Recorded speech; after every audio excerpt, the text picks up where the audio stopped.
Shortly before their game on Monday evening, the Twins kind of dropped a bombshell. This certainly came out of nowhere for me. You see this transaction here. We're going to talk about all three of these pitchers. But after I've had some time to process this, there is some logic to this. We'll get to that.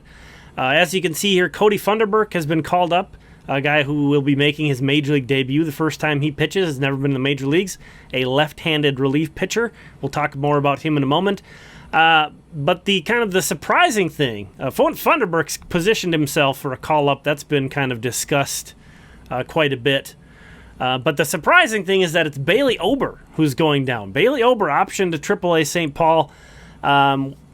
We'll get back to him in just a moment. And then to make room for Funderburk on the 40-man roster, Oliver Ortega has been transferred to the 60-day injured list, which I actually think is a little bit more of an impactful move than a lot of people realize. But Bailey Ober, let's talk about this. Bailey Ober, this is his innings by season. This is combining Major League and minor league and college. This is throughout his entire career as a pitcher from college forward. As you can see, he's already thrown 140 1/3 innings this season combined with AAA and the major leagues. That is by far the most innings he's thrown. Even going back to his college days, that is by far the most innings he's thrown. It is almost double the innings he threw last year.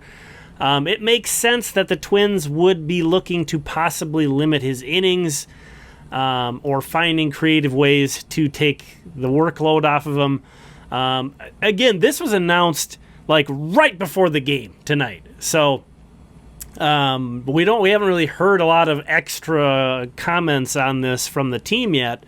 So I'm not sure what the plan is with Ober. I'm not sure if he's going to go back to AAA and keep throwing. Or if they're just going to completely shut him down for a little bit. But I think this is a pretty big motivational factor for them. Also, this is Ober's first half and second half stats this year. You can see he's really slowing down. Tremendous in the first half for the Twins. In the second half, you can see a 919 OPS against, a 585 ERA. Just night and day since the All-Star break. So this guy, from the outside looking in, certainly appears to be wearing down as well. So more on Ober.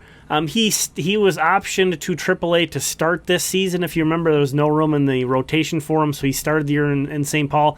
So this isn't an additional option. He'd already used his option for 2023, so this doesn't have any impact there. Yes, the rosters are expanding in a few days. Once September comes, the rosters expand to 28, from 26 to 28.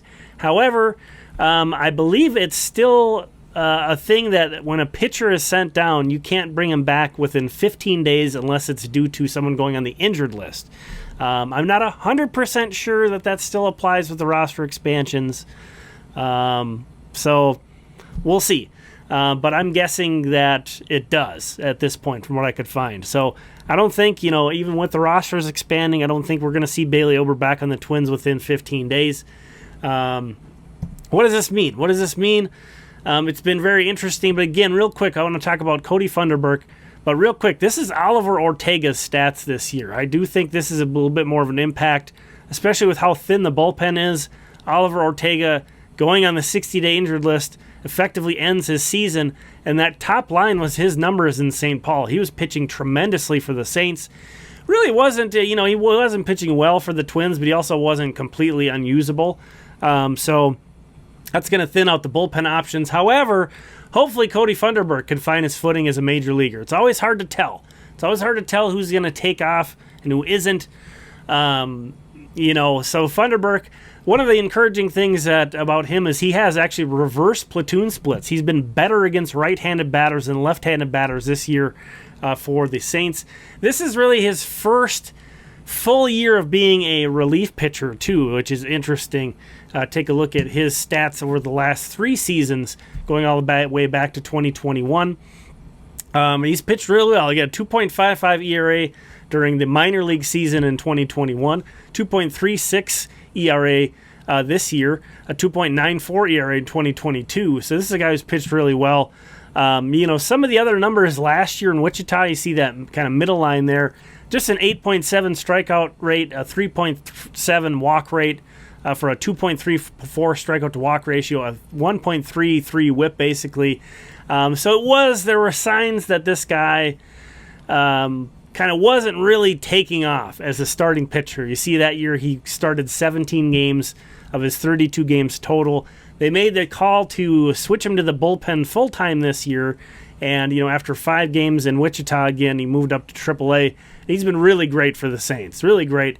As you see often with minor leaguers, he's thrown multiple innings many times. So you see there are 37 games pitched with the Saints, but he's thrown 52 innings.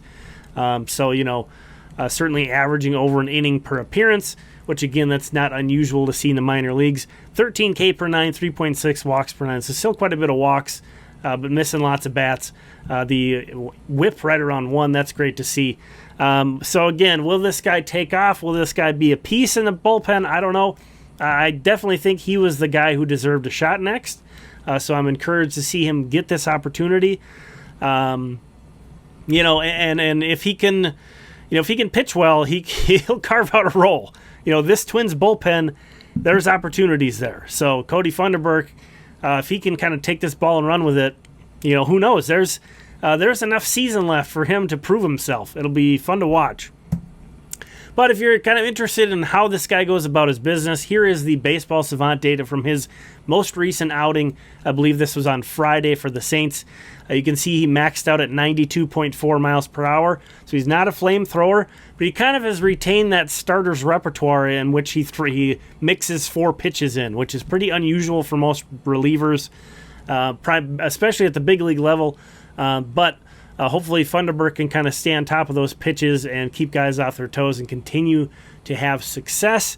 Kind of a final note on Bailey Ober. Again, we're in a tough spot here because this news, I think that the timing of the news is what I find most interesting about it, to be honest. This wasn't something that was like an emergency thing to where they all of a sudden needed an extra guy for some, they could have very easily done this last night, earlier today, and then the reporters would have some more time to ask questions pregame if they wanted to, but it certainly feels like they intentionally called this as close to the game starting as possible. I find that interesting. I can't imagine Bailey Ober is going to be very happy about it. But on the other hand, I think you hope that he'll understand. Again, hopefully they can get through to him about, again, the innings thing. They want to protect him.